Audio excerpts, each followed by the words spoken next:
Ще ви покажа откъде се влиза в Ватикана. Откъде влизат хората, които работят тук и хората, които имат гражданство. Влиза се от тази врата. Това е швейцарската гвардия. La Guardia Svizzera. Пазителите на папата. За тяхната униформа се говори, че униформа, нарисувана от Микеланджело, не е вярно. Униформата им е била вдъхновена от стаите на Рафаело. Тези момчета пристигат тук много млади, всички са швейцарци.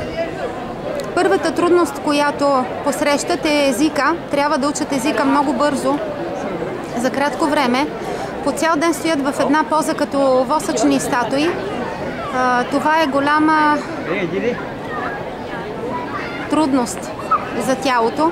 След като свърши работното им време, се отдават на тренировки, физически тренировки.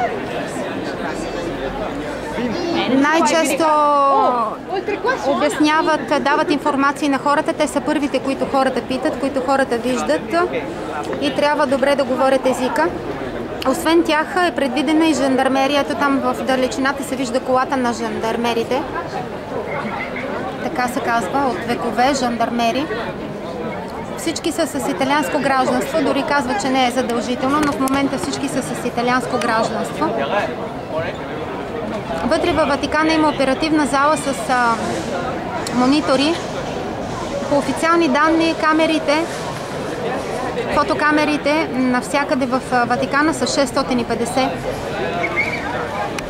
Лично мисля, че са повече от 650.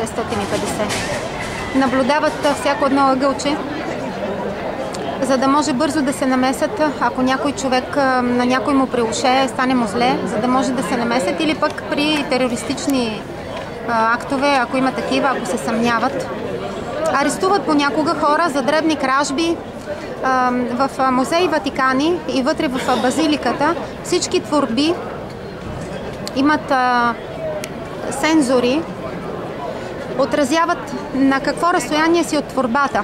Ако се доближиш на разстояние, което не е разрешено, те си имат аларма и веднага се намесват.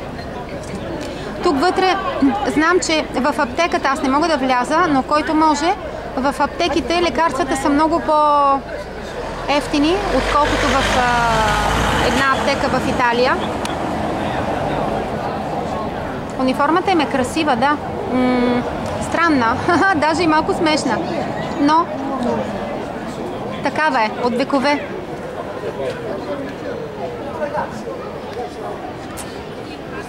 Тези момчета живеят тук вътре в една казарма, по много в стая.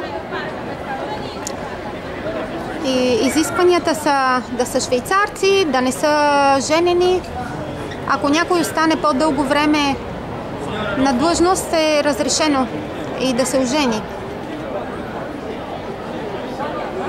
Имат изпити, преминават различни изпити, за да влязат тук. Важно е да са католици, да са вярващи, истински, да вярват в тяхната кауза като пазители на папата. Повечето са немско и френско говорящи.